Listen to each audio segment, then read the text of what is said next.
Assalomu alaykum. Siz ochiqni aytganda dasturini tomosha qilyapsiz.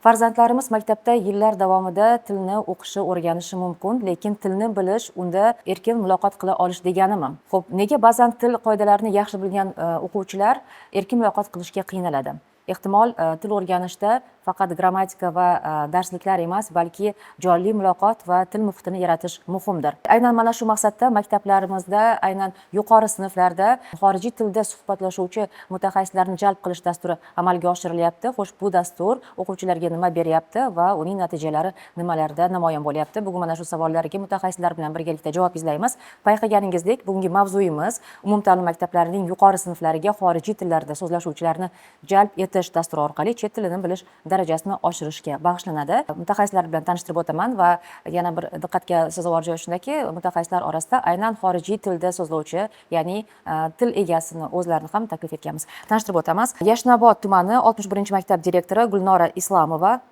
xorijiy tillarni o'rganishni ommalashtirish boshqarmasi boshlig'i Husan Ganiyev, 166-maktabning o'quv ishlari bo'yicha direktor o'rinbosari Feruza Kuchkarova hamda Shayxontohur tumanidagi 19-maktab ingliz tili fani o'qituvchisi Curtis Ryan Baumeister. Assalomu alaykum, xush kelibsiz. Assalomu alaykum. Mr. Baumeister, welcome to our studio. Thank you so much. It's an you. honor to be here. Janob Baumeister, suhbatimizning asosiy qismi o'zbek tilida olib boriladi. Shuning uchun vaqti bilan sizga ingliz tilida savollar bilan murojaat qilaman. Bu sizga noqulaylik tug'dirmaydi degan umiddaman. Will not be inconvenient for you. Not at all, not at all. I'll try. Aslo yo'q, aslo. Balki shu jarayonda bir-ikki o'zbekcha so'zni ham o'rganib olarman. Meni taklif qilganingiz uchun rahmat. Thank you and thank you. Tushunganingiz uchun oldindan rahmat. Endi suhbatimizni boshlaymiz. Biz yillar davomida mana tilni o'rganamiz maktablarda, to'g'rimi? Lekin nega ko'pchilik maktabni bitirgach o'quvchilar erkin muloqot qila olmaydi? Ya'ni ko'pincha yoki bilimini oshirish uchun qo'shimcha kursga yollanadi yoki repetitorga boradi. Maktablarda til o'rganish tizimida nima yetishmayapti? Muammo nimada? Savolingiz o'rinli. Muammo menimcha shu. Bolalarimiz muloqotda yo'q. Ingliz tilimi yo boshqa chet tillar o'qituvchilari agarda bolalarimiz qaysidir qoidalarni yoki so'zlarni bilmasa, ular baribir tarjima qilib beradi. Hozirgi mana 3 yil davomida maktablarga chet til o'qituvchilar jalb qilingan. Ular umumiy boshqa tillarni bilmaydi, ingliz tilidan tashqari. O'shaning uchun o'quvchilarimiz harakat qiladi ularni tinglash va yo o'zi tarjima qiladi, yo o'rtoqlari yordam beradi, yo qanaqadir kitoblardan olib, lekin bu katta yordam, chunki bolalarimiz shu muloqot paytida so'z boyligi ham oshadi. Vaqtida shu o'qituvchilarimiz kelgan, o'qituvchilarimiz yordamida natija ham yuqori. Juda to'g'ri yetib o'tdilar. Hozir mana haqiqatdan ham ingliz tili fanini ham boshqa fanlar qatorida qabul qilgan o'quvchilar. Fan darsga kirishgan, chiqib ketgan, lekin mana xorijiy o'qituvchilarning tashkil qilinganligi maktabda bolalarda boshqacha taassurot uyg'otdi, qiziqish uyg'otdi. Bolalar o'sha baravar gaplashishga, maktabda muloqot qilishga harakat qilishyapti. Koridorda ko'rib qolsa ham harakat qilishyapti. Bu narsani o'zi bolalarda shunaqa bo'ladiki, instinkt, ya'ni kim nimadir yaxshi narsani qilsa shunga harakat qilishadi. Bolalar haqiqatdan ham maktablarimizda o'sha xorijiy o'qituvchilar bilan muloqot qilishga kirishdi. Demak, bittasi ikkinchisini tortyapti, ikkinchisi uchinchisini tortyapti. Haqiqatdan ham ingliz tili fanlari bitta bizada emas, hamma maktabda haqiqatdan ham qiziq o'tyapti. Lekin mana hozir bu hamma maktablarda joriy etilmagan. Savolning asosiy mazmuni shundan iborat ediki, ya'ni bugungi kunda maktab o'quvchilari xorij tillarini o'rganishda faqat maktab bilimlariga tayanmasdan, balki qo'shimcha repetitor yollayapti. O'zi maktab bitirgandan keyin o'quvchilar til bilish darajasi qanday bo'lishi kerak? Doktor Ganiyev, siz bu borada qanday fikrdasiz? Albatta, bu savolingiz juda ham to'g'ri savol. Hozirgi kundagi eng tashabbus bo'layotgan savollardan biri va dolzarb. Men bu savolga ozgina statistikroq javob beraman. Butun dunyo tajribasida rivojlangan davlatlari ingliz tili asosiy tili bo'lmagan taqdirda ham aynan biz hozir rivojlanayotgan davlatlar qatoridagi davlat sifatida juda katta shu hukumatimiz tomonidan berilgan tashabbusga binoan va biz maktab ta'lim vazirligi bilan birgalikda ushbu tashabbusni ijrochisi sifatida juda katta ishga qo'l urganmiz. Ya'niki biz shu 2,5 yil oldin, 3 yil oldin desak ham bo'ladi, hozirgi kunga qadar xorijdan til mutaxassislarini olib kelib, bularni shu farzandlarimizga, yoshlarga ichiga qo'shib, bularga qanaqadir ma'noda ustozlar aytgandek haqiqiy ingliz tili muhitini yaratish maqsadida qilingan. Buni statistika nuqtai nazaridan olsak, mana shaxsan man o'zimni tajribamda ega 1996-yil Koreya, Janubiy Koreya davlati bu narsani ilgari surgan va shaxsan o'zim 2010 va 2012-yillar Koreyada o'qib yurgan paytimda, u paytda part time deyiladi. O'zim bir ingliz tili akademiyada ingliz tilidan dars berganman. Men o'ylardimki, o'sha paytda qachondir biz davlatlarda ham shunaqa til egalari, xorijlik til egalari bilan birga shunaqa tashabbuslar bo'larmikan deb o'sha paytda o'ylar edim. Va mana hozir shu 2-3 yildan beri mana shu tashabbus juda keskin ravishda rivojlanib boryapti va shu xorijdan kelgan til egalarimiz hududlarda va butun respublika bo'ylab ilg'orlik bilan tilni o'rgatib boryapti va bu narsa bizga nima beradi? Albatta rivojlanayotgan O'zbekistonimiz, ya'ni hozirgi kundagi yangi O'zbekistonimizdagi bolalarimizni butun dunyodagi yangi, qaysidir ma'noda aytganda haligi 3-renessans davridagi haqiqiy mutaxassislar, qaysiki o'zbek tili, rus tili bizga ona tildek bo'lsa, ingliz tilini ham buni o'ziga qabul qilib, ingliz tilida ham shu yoshlarimiz yetarlicha bilimga ega bo'lib, tayyor kadr bo'lib yetishiga biz ishonib turibmiz. Shuning uchun ham va hozirgi kunda yana prezident administratsiyasi tomonidan 2026 va 27 o'quv yillari uchun bu 1,5 mingga yaqin xorijlik o'qituvchilarimizni 2000 tadan oshirish topshirig'i tushgan va biz shuni deyarli uddaladik deb o'ylayman. Sababi hozirgi kunda biz ularni viza jarayonlari va ularni olib kelib butun respublika hududlariga taqsimot va o'sha qaysi hududlarga, qaysi xorijiy tillarga ehtiyoji bo'lsa, shuni bo'lish jarayonlari bilan shug'ullanyapmiz. Rahmat katta. Albatta dastur bo'yicha yana batafsil suhbatimiz davomida muhokama qilamiz. Endi xorijlik mutaxassisga yo'naladigan bo'lsak, Mr. Baumeister, let me start with a very Janob Baumeister, suhbatimizni juda oddiy bir savoldan boshlamoqchiman. Tajribangizdan kelib chiqib aytsangiz, nima uchun o'quvchilar ko'p yillar davomida ingliz tilini o'rganib, grammatikani yaxshi bilsalar ham, baribir shu tilda gapirishdan qo'rqishadi yoki qiynalishadi? Sizningcha buning asosiy sababi nimada? Yeah, that's a great question. It comes up all the time. Ha, bu juda yaxshi savol. Bu savol doim ko'tariladi. Ehtimol bu o'qituvchilar va ta'lim sohasi uchun eng katta muammodir. Bu xato qilishdan, uyalib qolishdan, qo'rqishdan kelib chiqadi asosan. Dars jarayonidagi asosiy maqsadlarimizdan biri o'quvchilarga o'ziga bo'lgan ishonchni shakllantirish, buni ijobiy rag'batlantirish va hazil orqali amalga oshirishga harakat qilamiz. Menimcha bu yerda 3 yoki 4 darsim edi. Bir o'quvchi xatoga yo'l qo'ydi. Shunda boshqa bir o'quvchi, "Mr. Curtis, xavotir olmang, uning ingliz tilisi hozir uxlayapti", dedi. Buni eshitib, o'sha o'quvchi ham vaziyatni yengil qabul qildi, kulib yubordi. Sportda shunday ibora bor: urmagan zarbangiz aniq o'tkazib yuborilgan zarba hisoblanadi. Ya'ni muvaffaqiyatga erishishning yagona yo'li harakat qilish. Gol urish yoki savatga to'p tushirish uchun avvalo zarba berish kerak. Shot that you don't take. So the only way to be successful, the only way to score a goal or make a shot, make a basket is to try.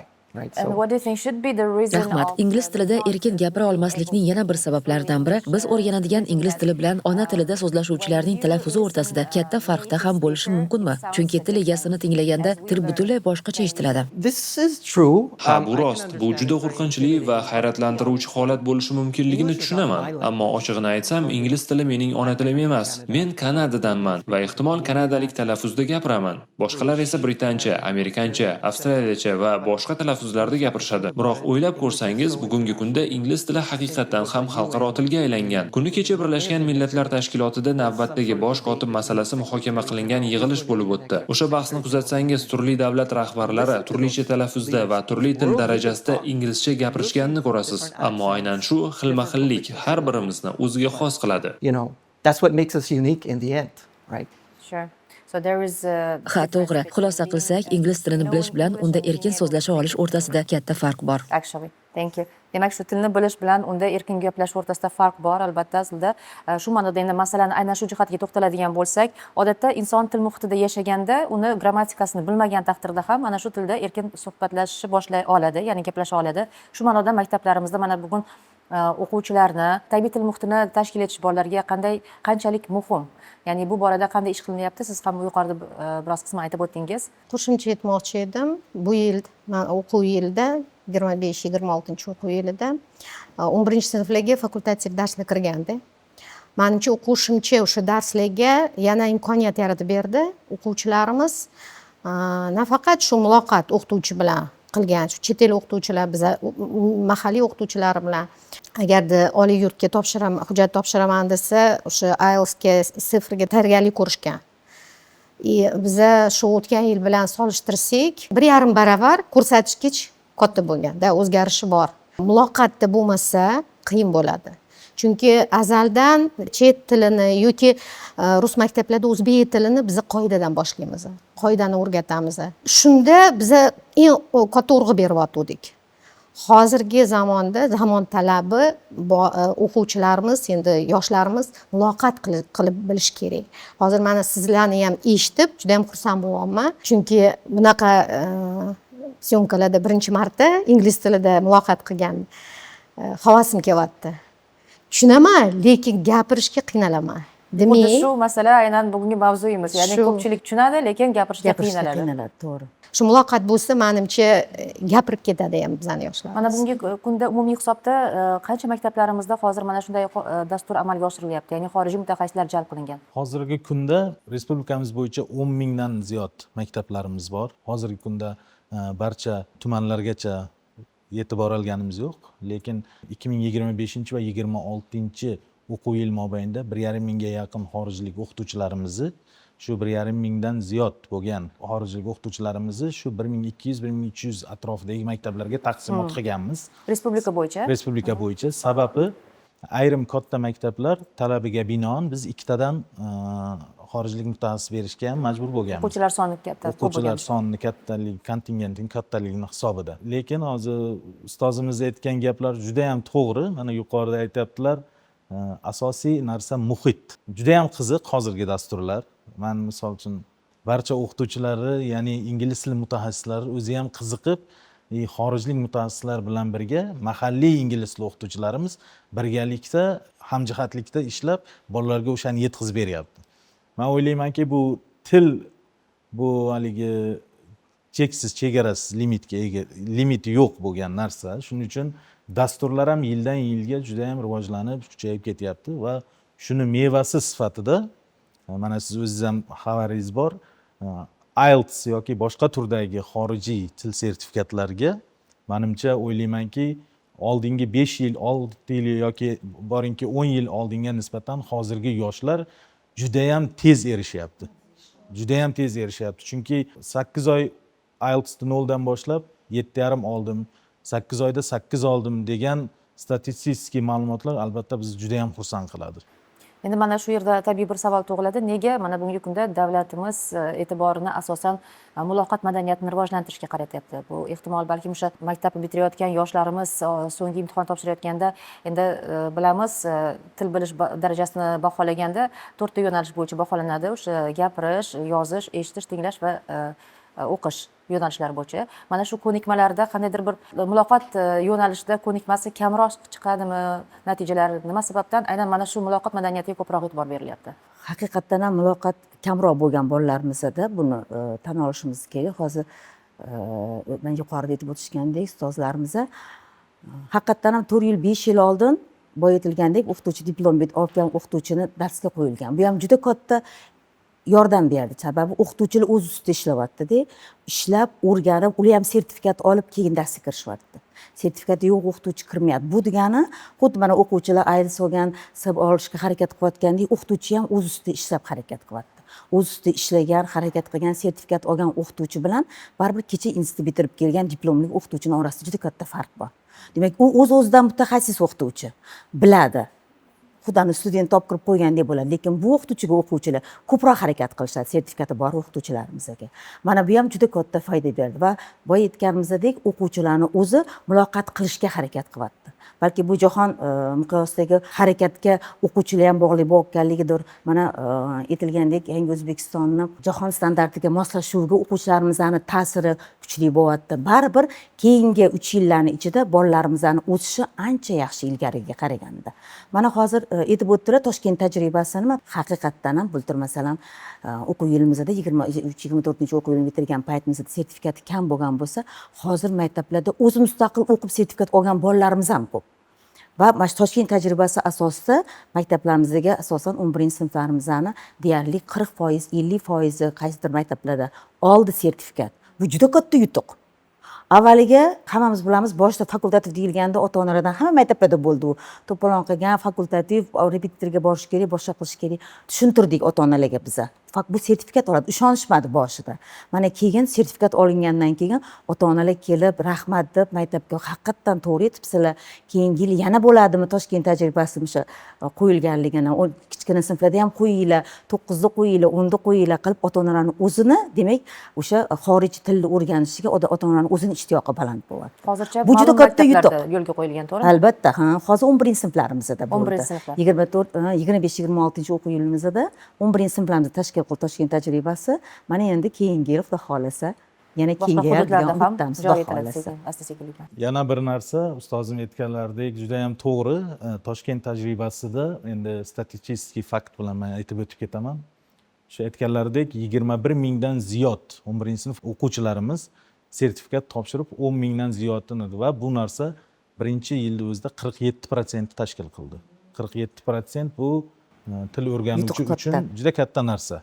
Bu tushunmagan odam u nimaga 50% dan emas dedi. Yo'q, bu Birinchi yil uchun. birinchi shag uchun bu juda katta narsa.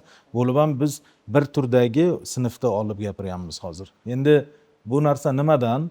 Agar yuqoriroq fikr bilan aytadigan bo'lsak, hozirda rivojlanayotgan davrda dunyo artificial intelligence, ya'ni AI bilan birga hamnafas yashashni boshlagan zamon hozir. Bu nimani beradi bizga? Bolalardagi o'zidagi intellektni qo'lida turgan telefoni orqali o'zini intellektini o'zi kuchaytira oladi. Faqat u uchun bolaga nima kerak? Haqiqiy ingliz tilidagi muhit va haqiqiy mutaxassislarga xos bo'lgan bilim kerak. U AI'da to'g'ri, imkon qadar hamma o'zbekcha ham ishlatyapti, lekin AI'da mana siz research qilib ko'rgansiz, ingliz tilida research qilsangiz, u juda katta ma'lumot beradi. Shuning uchun artificial intelligence'ni hozirgi kundagi yoshlarimizga bo'layotgan effekti bu haqiqiy rivojlanayotgan va dunyoga chiqish uchun ularda qaysidir ma'noda juda katta motivatsionniy bir ko'rinmas qurilma desak ham bo'ladi bu narsani. Va bunda aynan til bilish eng birinchi bo'lib talab imkoniyati juda qiladigan narsa. Rahmat katta. Endi mutaxassisimizga yuzlanamiz yana. Mr. Baumeister, in your experience, what do you think? Janob Baumeister, tajribangizdan kelib chiqib aytsangiz, inson ingliz tilida erkin gapira olishi uchun til egasi bilan qancha vaqt muloqot qilishi kerak? O'rtacha hisobda to'g'ri va ishonch bilan gapira boshlash uchun qancha vaqt talab etiladi? Sure. In my view, I think it's possible to become fluent without spending direct time with a native English speaker. Mening fikrimcha, inson til egasi bilan bevosita muloqot qilmasdan ham ingliz tilida erkin gapirish darajasiga yetishi mumkin. Til egasi nimada yordam beradi? Avvalo, u insonning o'ziga bo'lgan ishonchini oshirishga yordam beradi. Talaffuzni, intonatsiyani to'g'rilash, nutq ravonligini rivojlantirish kabi jihatlarda katta yordam ko'rsatadi. Lekin menimcha, faqat til egasi bilan muloqot qilish orqaligina erkin gapirish mumkin degan fikr to'g'ri emas. Aniq muddatni aytish qiyin. Bu har bir o'quvchining o'ziga bog'liq. Masalan, u haftasiga necha soat shug'ullanadi, qanday usullar bilan o'qiydi. Darsdan tashqari ham til muhitiga kirishga harakat qiladimi? Ingliz tilida turli faoliyatlar bilan shug'ullanadimi? Ingliz tilidagi kitoblar, filmlar yoki boshqa materiallardan muntazam foydalanadimi? Menimcha aynan shu omillar har bir o'quvchi uchun ingliz tilini puxta o'zlashtirishning mustahkam poydevorini yaratadi. Gapirish masalasiga kelsak, bu yerda insonning xarakteri va shaxsiy xususiyatlari ham katta ahamiyatga ega. Ayrim o'quvchilar tabiatan kamgap yoki introvert bo'lishadi. Shuning uchun ularga o'zini erkin tutish va ochilish uchun biroz ko'proq vaqt kerak bo'ladi. Menga eng yoqadigan jihat shuki, bu xalqaro dastur orqali hatto har bir sinfda bo'lmasak ham o'quvchilar biz bilan doimiy ravishda uchrashib turishadi. Ular bizni maktab yo'laklarida ko'rishadi, salomlashishadi. Bu juda kichik narsadek tuyulishi mumkin, ammo aynan shunday kichik muloqotlar o'quvchilarga men ingliz tilida kimningdir ahvolini so'ray olar ekanman yoki men ingliz tilida javob qaytara olar ekanman degan ishonchni beradi. Mana shu kichik g'alabalar vaqt o'tishi bilan yig'ilib boradi. Ular insonda maqsad hissini shakllantiradi va nima uchun ingliz tilini o'rganayotganini yaxshiroq anglay boshlaydi. Aks holda bunday muloqotlar bo'lmasa, ba'zi o'quvchilar ingliz tili darsida o'tirib, men bu bilimni qachon hayotda ishlataman degan savolni o'ziga berishi mumkin. Axir bir paytlar barchamiz o'smir bo'lganmiz va o'zimizga xuddi shunday savolni berganmiz. You know, we were all teenagers at one point, right? We can remember asking ourselves, like, are we going to use this material?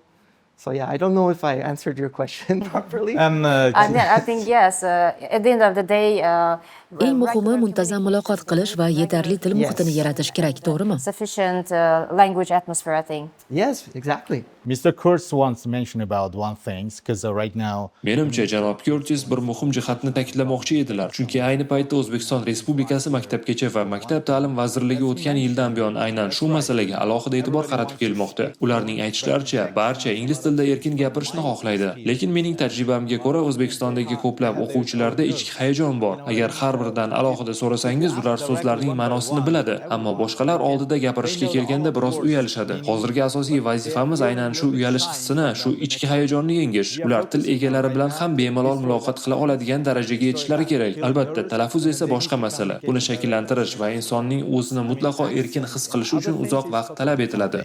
because that takes a long years for really destroying and then feel free to in front of others. Sure. Thank you. Katta rahmat. Demak, shu xorijiy tilda erkin gapirish uchun yuqorida aytilgandek, birinchi navbatda o'sha o'quvchi uchun doimiy muloqot muhiti kerak va til muhiti muhim ahamiyat kasb etadi. Endi shu nuqtai nazardan maktablarimizda amaliyot qanday kuzatilyapti? Aytmoqchi bo'lgan o'quvchilarni xorijiy tilda muloqot qilishi ko'nikmasini rivojlantirish uchun xorijiy mutaxassislar bilan haftasiga o'zi qancha dars ajratilgan maktablarda? Maktablarimizda 20 soat o'qituvchilarimizda dars soati, keyin tuguri bor, speaking club. Yana bu yildan qo'shimcha 4 soat qo'shilgan fakultativ, ayniqsa 11-sinflarga. Haftasiga, fakultativ Haftasiga. xorijiy mutaxassis bilanmi yoki Xorijiy mutaxassislar bilan 2 soat speaking darslari bor. Lekin adashmasam, xorijiy mutaxassis har bir maktabga bir nafardan biriktirilgan. Mana yuqorida ham aytildi. Faqat ayrim maktablar, ya'ni soni ko'proq bo'lgan o'quvchilar maktablarda 2 nafardan biriktirilgan. Bizda hozirda 2 nafar Lekin bolalar soni. maktabda yuzlab o'quvchilar borligini hisobga olsak, bir nafar o'qituvchi barcha o'quvchilar bilan ishlashga ulgura olyaptimi Yo'q, o'zi? ulgura olmaydi. Ayniqsa yuqori sinflarga jalb qilamiz.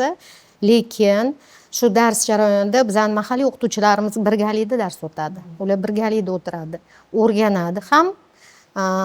Til o'zlari ham ko'rib turibdi. Shu dars paytida qancha ko'p shu ingliz tilida ular muloqot qilsa, shunchalik foydali bolalar uchun. O'shaning uchun shu dasturlarni sal endi chetga olib qo'yadi demayman, lekin shu qo'shimcha dars paytida ular shu til boyligini oshirish uchun qanaqadir vazifalar kiritadi. Yangi o'z metodikasini qo'llaydi. Endi yaxshi gapira oladi degani bu yaxshi pedagog degani emas. Shuning uchun maktablarimizga mana xorijiy mutaxassislarni qanday tanlanyapti, ularni malakasi qanday tekshirilyapti o'zi? Maktablarga hozir xorijiy mutaxassislar bizni vazirligimiz tomonidan qo'yilgan talablar bor.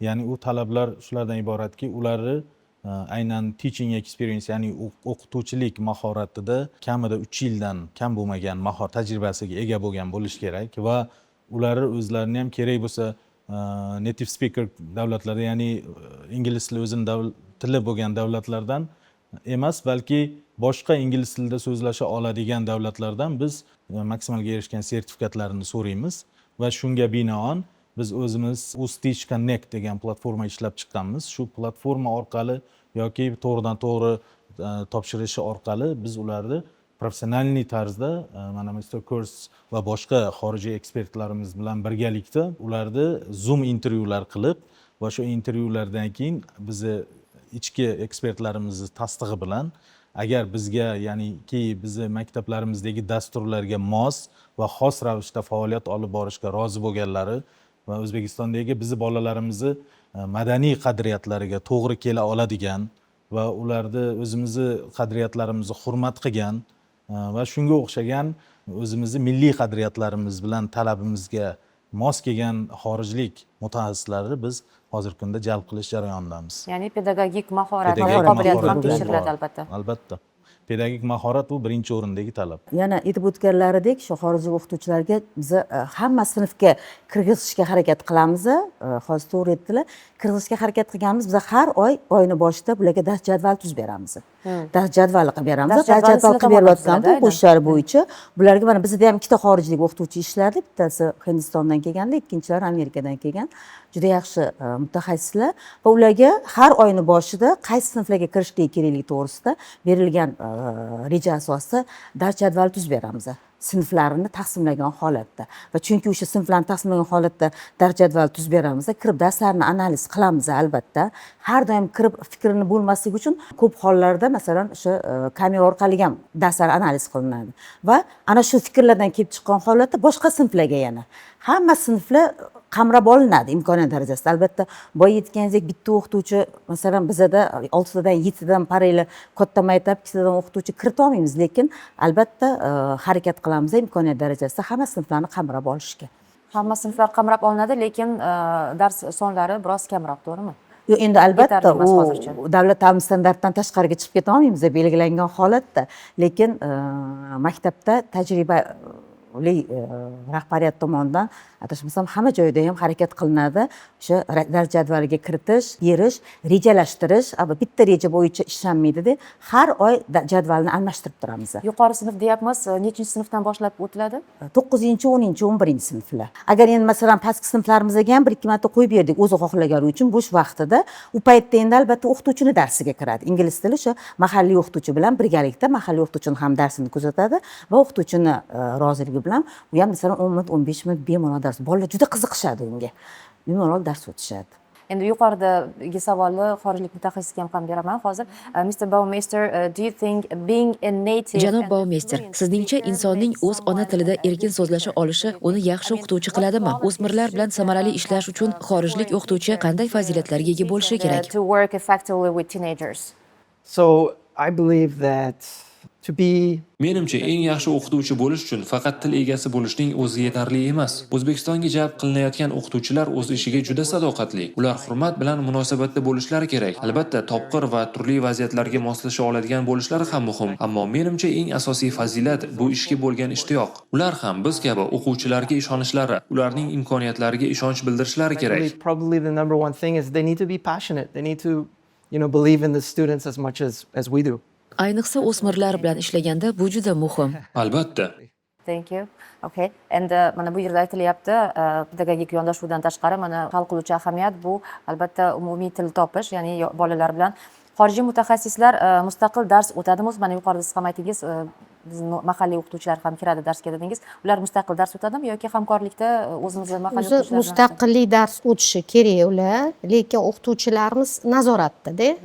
Chunki ular hali bolalar yaxshi bilmaydi, uni dunyoqarashi ham baribir qiyin-da, birinchi marta sinfga kirishi. O'qituvchilarim yordamida bular dars o'tadi o'zlar dasturlari bor. Bir xilda o'qituvchilarimiz tashqaridan nazorat qiladi, chunki har bitta xonada kameralarimiz bor. Kerak bo'lsa o'qituvchilarimiz kirishadi, yordam berishadi. Asosiy o'zlari dars o'tadi. Mana endi oddiy savolda, mana xorijlik mutaxassislarimiz bizni mahalliy chet el o'qituvchisidan nimasi bilan farq qiladi o'zi? Qanday o'zini metodikasi, yangi bir yondashuvlari bilan farq qiladi? Farqi menimcha bitta. Agar adashmasam, men endi ingliz tili o'qituvchi emasman. Ular faqat ingliz tilida gapiradi. Chunki boshida aytganimdek, bolalarda ko'p savol bo'ladi. Ular boshqa tilda tushuntirib bera olmaydi. O'shaning uchun bolalar harakat qiladi tushunish uchun. Nima bo'lsa ham, qiynalsa ham, noto'g'ri gapirsa ham shu savolga javobini topadi. Shuni bilan farq qiladi. Bizning o'qituvchilarimiz sal yumshoqroq, tilini biladi, xolasa o'zbek tilida tushuntirib beradi, xolasa rus tilida tushuntirib beradi, lekin foydasi kamroq bunda. Men shu o'rinda bir narsani aytib o'tmoqchimanki, o'zimizni ingliz tili mahalliy o'qituvchilarimiz haqiqatda tan olish kerak. Ayrim xorijdan kelgan, ya'niki boshqa davlatlardan ingliz tili mutaxassisi bo'lgan, ya'ni Hindiston, Filippin ya boshqa shunga o'xshagan davlatlardan kelgan xorijlik o'qituvchilarimizdan ayrim mahalliy o'qituvchilarimiz grammatika jihatdan kuchliroq ham. Buni tan olish ham kerak. Biz shunaqa programma ishlaganmizki, xorijlik o'qituvchi bilan birga mahalliy o'qituvchi dars jarayonida birga turadi. Birga turishi bir-birini to'ldirib, bir-birini anaqa. Lekin bolalar uchun, ya'ni o'quvchilar uchun xorijlik mutaxassis baribir uni bir-biri bilan bog'laydigan narsa ustoz aytganlaridek bitta narsa, ya'ni til. O'sha tilga qiziqishi bor. Mana misol uchun safar bilan Farg'ona viloyatida bo'ldim, Sirdaryoda bo'ldim. O'sha paytda ko'rdimki, ayrim sinflar shu darajada xorijiy o'qituvchini bir chiroyli qabul qilgan desak to'g'ri bo'ladiki, mahalliy o'qituvchi yo'q ichida. Qo'ldan kelgancha bir-birini tushunib, intilib, bir-biri bilan o'tiribdi. Men mahalliy o'qituvchi qani desa, mahalliy o'qituvchi chetda dedi. Bu dedi, qiyinchilik vaziyat tug'ilib qolgan moment kiradi dedi. Haligi rosa qo'pol o'xshatish bo'lsa, haligi qafas ichiga tiqib qo'yib, bu narsa bu juda zo'r tajribada. Ertaga bu bolalarda hali yuqorida aytib o'tganimdek, uyalish va hayajonlanish degan narsani yo'qotadigan yagona qurol mana shu narsa. Ha, bundan tashqari mana siz yuqorida to'g'ri aytdingiz, ko'pincha o'qituvchilar tilni yaxshi biladi, grammatika nuqtai nazaridan ehtimol gapirishni ham yaxshi biladi, lekin talaffuzda biroz boshqacha talaffuz qiladi va bolalar ana shu o'qituvchi darajasida tilni o'rganadi va ertaga mana shunday bir chet ellik inson bilan uchrashganda, gaplashganda tushunmaydi. Aslida tilni biladi bola, chunki u boshqa talaffuzni yodlagan bo'ladida.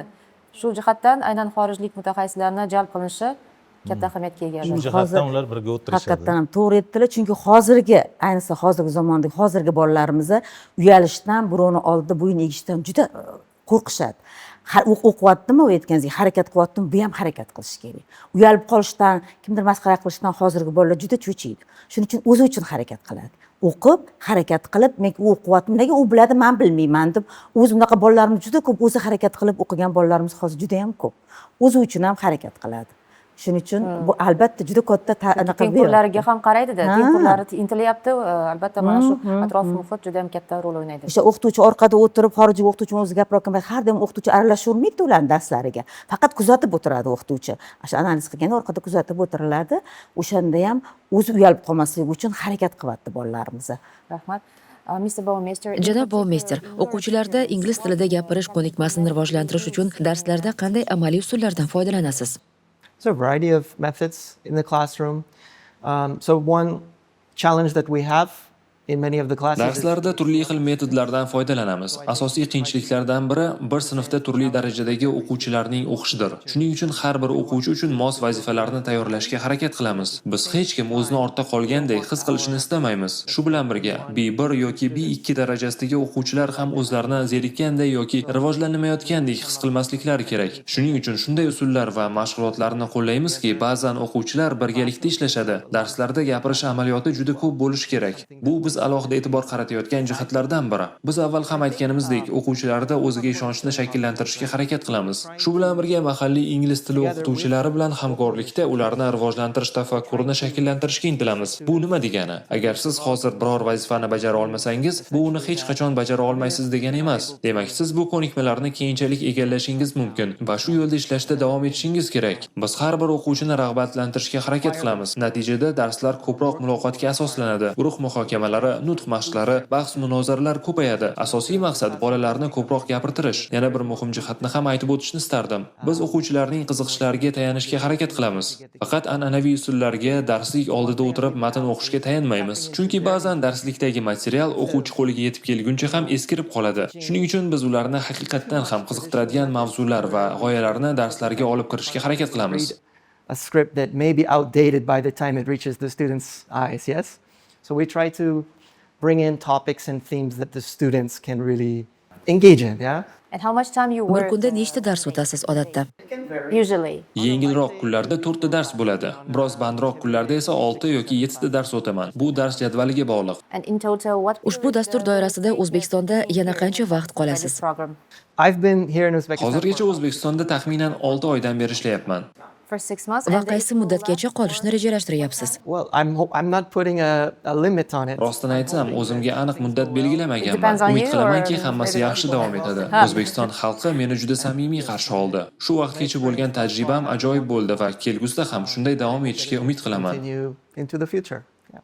And out the issue. Mavzuga aloqador bo'lmagan savol. You know what? O'zbekiston sizga yoqdimi? I really love it here. Menga bu yer juda yoqdi. Toshkentdan tashqariga ham bir necha marta chiqishga muvaffaq bo'ldim. Rostini aytsam, meni bir narsa xavotirga solyapti. Men O'zbekistonga asta-sekin mehr qo'yib qolyapman. Buni his qila boshladim. Umuman olganda bu yerdagi tajribam ajoyib bo'lyapti. Shu munosabat bilan sizlarga va butun O'zbekiston xalqiga meni shunchalik samimiy qabul qilganingiz uchun minnatdorchilik bildiraman. Welcoming me. Thank you. It's Buni eshitish juda yoqimli, rahmat.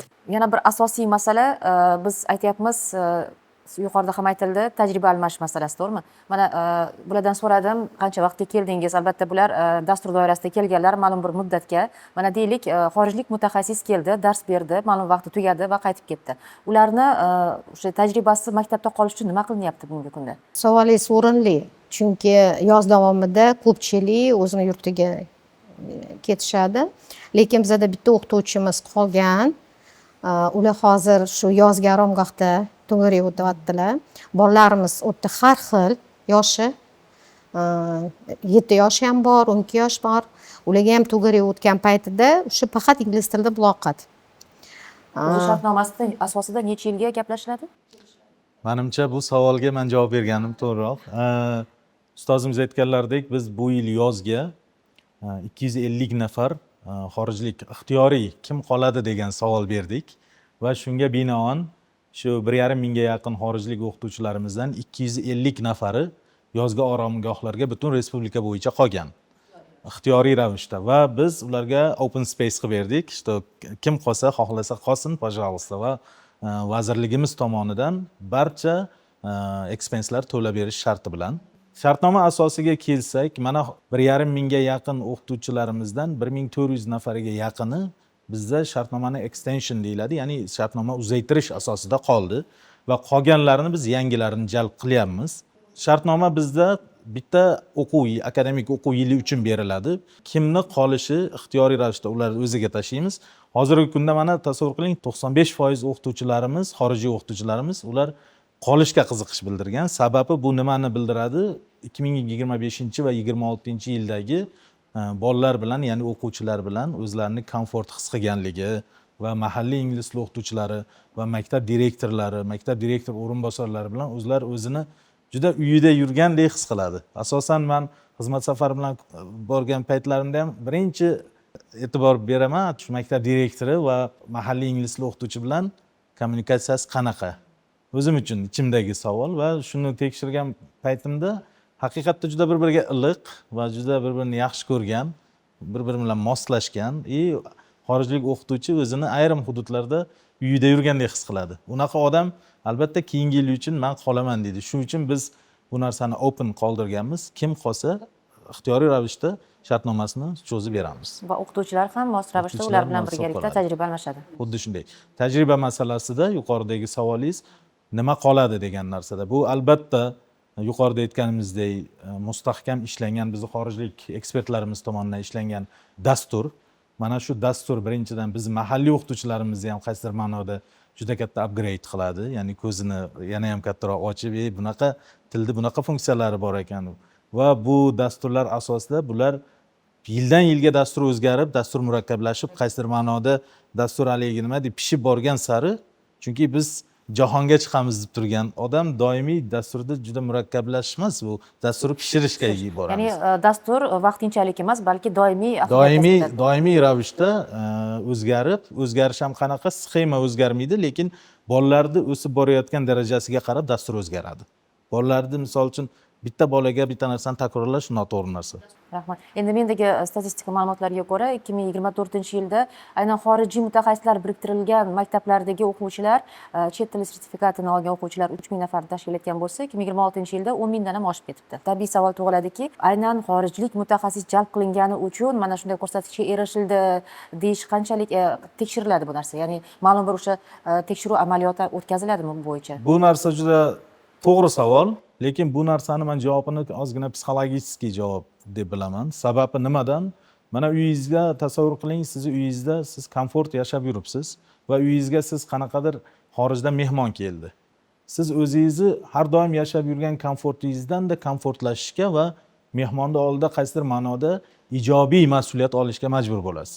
Xuddi o'shanday narsa biz ham xorijiy o'qituvchilarimiz oldida mahalliy o'qituvchilarimiz va o'quvchilarimiz o'rtasida xuddi shu narsa amalga oshdi va qaysidir ma'noda qiziqmay yurgan o'quvchilar ichida qiziqishi uyg'ongan.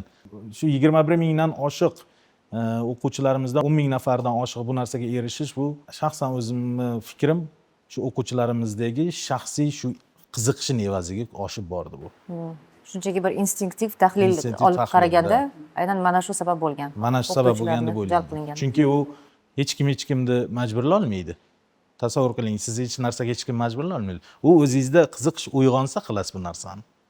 Endi albatta xorijlik mutaxassis kelgandan keyin nima deydi, biz dunyoqarashimiz boshqacha, ularning dunyoqarashi boshqacha. Shu ma'noda o'qituvchi va o'quvchilar o'rtasida biror bir tushunmovchiliklar holatlari uchraganmi? Ish jarayonlari qanday kechyapti o'zi? Hamkorlik o'qituvchi va o'quvchilar o'rtasida. Bu narsaga menimcha menga ko'p informatsiya keladi, men javob bersam. Endi ustozlarimiz maktabdan ko'ra to'g'ri aytyapsiz. Tashqaridan eshitasiz. To'g'ri aytyapsiz. Men hammasi perfect, zo'r desak bu noto'g'ri bo'ladi. Ayrim hududlardan bizga e'tiroz kelib qoladi. E'tiroz ham nimadan? Ularni moliyaviy holati va boshqasidan emas. Buni ochiq tan olish kerak. Moliyaviy holat doim o'qituvchiga birinchi ravishda yetkazib beriladi. Ularning e'tirozi ayrim payt o'qituvchi o'zini kasal his qilib qoladi. Ayrim payt o'quvchida yoshlik, sho'xlik bor. Sho'xligini evaziga o'qituvchiga ozgina u g'alati ko'rinadi. Chunki u xorijlik o'qituvchi xorijdagi auditoriya ko'zi bilan qaraydi-da. Bizdagi mahalliy o'quvchilarimizni ozgina sho'xligi, ozgina to'poriligi unga g'alati tegadi. Shuni Hazillari ham boshqacha. Qarashlar boshqacha. Shu qarashlarni evaziga ozgina konflikt holatlar bo'ladi va biz shu uchun ham va shuni nazorati uchun ham maktablarda direktor va mahalliy ingliz tilidan mas'ul biriktirganimizning sababi shu. Chunki o'sha yerda o'rtadagi kulturalar, qarashlar tafovutini balans holatiga keltirib turish. Mr. Baumeister, the same. Janob Baumeister, yana bir savol. O'zbekistonlik o'quvchilar bilan ishlashni endi boshlaganingizda eng katta qiyinchilik nimada bo'lgandi? Was, bringing them out of that shyness probably. Actually, every Menimcha class, eng katta qiyinchilik ularni uyalish hissidan chiqarish bo'lgan. Har bir sinfda yetakchi o'quvchilar bo'ladi, bilasiz. Shuning uchun darsni doim bir xil o'quvchilar boshqarib ketmasligiga e'tibor berish kerak. Men uchun asosiy vazifa shu yetakchi o'quvchilarga boshqalarga ham so'z berish, ularga ham imkoniyat yaratishni o'rgatish bo'lgan. allow those leaders to kind of share the floor with the rest of the students. And you often, Siz bir necha bor o'quvchilar ingliz tilida gapirishiga uyalishni ta'kidladingiz. Agar ularni o'z mamlakatingizdagi o'quvchilar bilan taqqoslasangiz, ularning xulq-atvori, muloqot uslubi yoki til o'rganishga munosabatida qanday farqlarni kuzatgansiz? There's difference in personalities, there's difference in interest. Albatta, farqlar bor. Shaxsiyatlarda ham, qiziqishlarda ham farqlar mavjud. Biz xorijlik o'qituvchilar uchun eng muhimi odatiy o'zbekistonlik o'quvchi nimalarga qiziqishini tushunish. Ular qanday musiqa tinglaydi, qaysi sport turlari bilan shug'ullanadi. Bu narsalarni bilish biz uchun juda muhim. Ammo shuni aytishim mumkinki, o'zbekistonlik o'quvchilar xalqaro maydonda raqobat qilishga tayyor. Ular bunga intilishadi, xohlashadi. Menimcha eng muhimi ham shu. Shuning uchun har bir darsda ularni oldinga intilishiga va harakat qilishda davom etishga ruhlantirishga harakat qilamiz. Endi rasmiy manbalarda keltirishicha yana bir masala, hozirda C1 darajasiga ega bo'lgan o'qituvchilarga oylik maoshiga 100% ustama qo'shib berilyapti. Amalda ham shunday bo'lyaptimi? Ya'ni o'sha faqat qog'ozda qolib ketmaganmi mana shu islohotlar? Men bu narsa maktab direktorlarimiz aytsin mana. Qarang, bizada shu o'qituvchilarimizda hozir katta imkoniyatlar bor. Shu sertifikatdan tashqari ular attestatsiya paytida ham yuqori ball olsa, demak, vazirlikning ustamasi bor. Hozir bu yildan yana 70% oyligiga qo'shimcha bo'ladi, agarda shu yana suhbatdan o'tishsa. Hozir to'g'ri til vazir jamg'armasi dan o'tganlarimiz ular 100% oladi. Vazir jamg'armasidan ham hamma o'tmaydi. Tumanlardan masalan shu hozir aytilgandek 572 sonli qaror asosida o'qituvchilar attestatsiyadan o'tkaziladi. Attestatsiyadan o'tgan 86 ball va undan yuqori ball olgan o'qituvchilar tumandan masalan 4 ta eng yuqori 4 ta odam tanlab olinadi. Va ular o'z-o'zidan konkurs asosida amalga oshiriladi va bitta eng g'olibi oladi vazir jamg'armasini. Vazir jamg'armasi 1 yilda oyligi 100%. Ana ular 100% Yilda bir marta 1 yil davomida oladi. 1 yil davomida. 1 yil davomida oladi. 70% ustamamiz bu attestatsiyadan o'tgan o'qituvchilarimiz, bu ham 86 dan yuqori ball olgan o'qituvchilarimiz olishadi. Bu 70% ustama. Hozir bunaqa 70% ustama olgan o'qituvchilarimiz ko'p. Masalan, bizning maktabimizda hozirgi kunda 7 ta o'qituvchimiz 70% ustama oladi. Bu juda katta yutuq. Vazir jamg'armasi degan narsani faqat maktab umumta'lim maktablar tizimida deb tushunib qolish kerak emas. Vazir jamg'armasi shunaqa narsaki, maktabgacha va maktab tizimiga. Chunki vazir jamg'armasi bog'chalardagi tarbiyachilar ham oladi. Endi mana Toshkent shahri misolida oladigan bo'lsak, sertifikatli o'qituvchilar soni 87% ga oshgan degan bir statistika bor menda. Va bu ko'rsatkich ortida o'quvchilar natijasi qanday bo'lyapti o'zidan? Haqiqatan ham o'qituvchilar sertifikatga ega bo'lyapti, malakasini oshiryapti. Asosiy maqsad albatta mos ravishda bolani tarbiyalash. O'quvchilarning tajribasi yuqorida o'zingiz aytdingiz. Mana 10 mingdan oshdik, 47% dedik. Bu bir-biriga chambarchas bog'liq narsa. Sababi 10 mingdan ziyod Toshkent shahar tajribasidagi bolalarning natijasi bu albatta o'qituvchilar qachonki bolalar shu darajada o'ziga birinchi o'rinda o'zida shaxsiy qiziqishi va ikkinchi o'rinda erishgan yutug'ini nimani evazidan bu albatta o'qituvchilarimizni o'zini ustida ishlayotganligi va o'quvchi sertifikat olib turgan paytda o'qituvchi u juda ham katta sertifikatga ega bo'lish kerakligini bizni mahalliy o'qituvchilarimiz o'zi tushunib turibdi va shunga binoan sizni qo'lingizdagi statistikalarga yetib borilgan. Endi chekka qishloqlarda ham mana shunday tajriba yo'lga qo'yilishi rejalashtirilyaptimi? Ya'ni Rejalashtirilyapti. mutaxassislar olib kelinishi. Xuddi shunday biz hozirgi kunda mana komandamiz bilan shu viloyatlardagi tumanlar, tuman kesimlari va har bir sho'ba rahbarlarimiz viloyat boshqarmamizdagi aynan o'tgan yilgi o'quv yilida yetib bormagan tumanlarga bu yil o'qituvchilarni yetkazib borish masalasi bo'yicha taqsimot qilib ketyapti. Shu taqsimot shu kunlarda tasdiqlanadi. Keyingi akademik yil uchun yetkazib borish maqsadimiz. Endi bilamiz, xorijdan mutaxassis jalb qilib olib kelish bu arzon ish emas, ya'ni katta mablag'larni talab etadi. Mana shu tajriba o'zini oqlayaptimi o'zi moliyaviy jihatdan? Tajribani moliyaviy jihatdan oqlayotganligi ko'rsatilayotgan rezultatlarda deb bilaman, natijalarda. Sababi qaysi to'g'ri, savolingizni ohangini oxirida qanaqadir salbiy holat ham sezilib turibdi. Lekin men javob bermoqchi bo'lgan narsa shundan iboratki, ayrim kuchsiz ko'rinayotgan maktablarimizga biz boshqacha metodologiya qil yoki xorijiy mutaxassisi rotatsiya degan programma ishlab ham chiqqanmiz. Shu yerda aytib o'tib ketishim kerak. Ya'niki xorijlik o'qituvchilarimizni 2025 va 2026 yilda faoliyat olib borgan maktablarda ayrimlarini ayrim boshqa maktablarga o'tkazish. Bu nima uchun? Mana o'zingiz ham bilasiz, qaysidir futbol komanda o'zini komandasini rivojlantirish uchun qaysidir boshqa komandadan kuchliroq o'yinchi oladi. Xuddi shunday singari biz ham maktablarga kuchliroq ingliz tili o'qituvchida xorijlik o'qituvchilarni natijasi susayib turgan maktablarga jalb qilish va ularda ham yaqin kelajakda balansini tenglashtirish. Hozir shu programmamiz ham hozir juda o'zi tasdiqlab bo'lganmiz. Shuning uchun hayron bo'lish kerak emas. Ayrim ingliz tili o'qituvchilarimiz boshqa hududlarga ham o'tib qolish ehtimoli juda katta. Agar qaysidir hududlarda ingliz tili o'qituvchilari o'zida qolsa, bilingki u ingliz tili o'qituvchi u maktab bilan juda chiroyli va davomli ravishda ishlashga tayyor. Qolganlari ham tayyor, lekin biz qolganlarni boshqa maktablarda ko'tarish uchun shu programmani ilgari suryapmiz. Rahmat. Endi mavzu albatta juda ham qiziqarli, lekin afsuski reglamentga ko'ra bizga ajratilgan vaqt o'z nihosiga yetib boryapti. Endi so'nggi savolim, albatta bugungi mana shu dastur asosan yuqori sinf o'quvchilari uchun qilinyapti. Keyinchalik keyingi qadam qanday bo'ladi? Quyi sinflarda ham ana shunday tajribani yo'lga qo'yish rejada bormi o'zi? Rejada bor. Bu narsani albatta biz shu bog'cha, maktablar, maktabdagi quyi sinflardan boshlab qilinish reja qilinsa, bu yana ham maqsadliroq bo'ladi. Agar chunki hukumatimizning maqsadi shu bolalarimizni tilga bo'lgan shu tilni yangilikdek qaramasdan o'zini onasi tilidek qarab o'sishini xohlab shu ish amalga oshirilyapti. Menimcha bu juda to'g'ri savol va agar biz borgan sari kichkina sinflar va oxiri bor maktablarga ham bu mutaxassislar jalb qilinishi ilgari surilsa, menimcha bu juda yaxshi g'oya bo'lardi. Buni o'ylaganmiz va hozirgi imkoniyatlarimizdan kengaytira olsak, xudo xolasa bu natijaga ham yetib boramiz. Albatta har qanday mana shunday tajribani asosdan boshlash kerak. Chunki yo quyi sinflardan va keyin bu natija yuqori sinflarda ham qoladi va natijasini beradi. Mr. Baumeister, Janob Baumeister, suhbatimiz yakunida xuddi shunday savol bilan sizga ham yuzlanmoqchiman. Agar bu dastur maktablarda o'zini to'liq oqlasa, sizningcha keyingi qadam qanday bo'lishi kerak? What should be the next step? I don't know if that's a question. Bu savol ko'proq doktor G'aniyevga mosroq.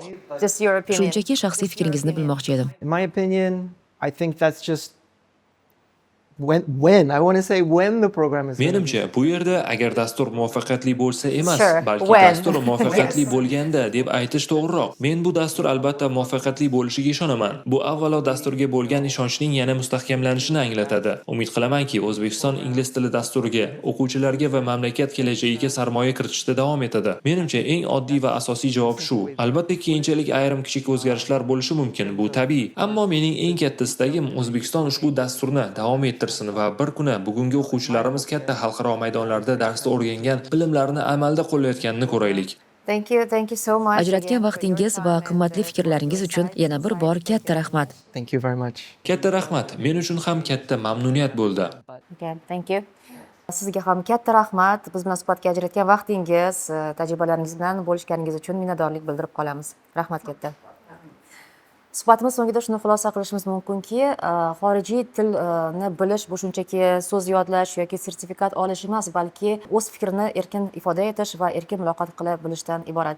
Va O'zbekiston tomonidan joriy etilgan mana bunday dastur, ya'ni xorijlik mutaxassislarni jalb qilish dasturi albatta o'z mevalarini biz uni o'quvchilarimiz natijasida ko'ra olamiz degan umiddamiz. Siz ochiqni aytganda dasturni tomosha qildingiz. E'tiboringiz uchun rahmat.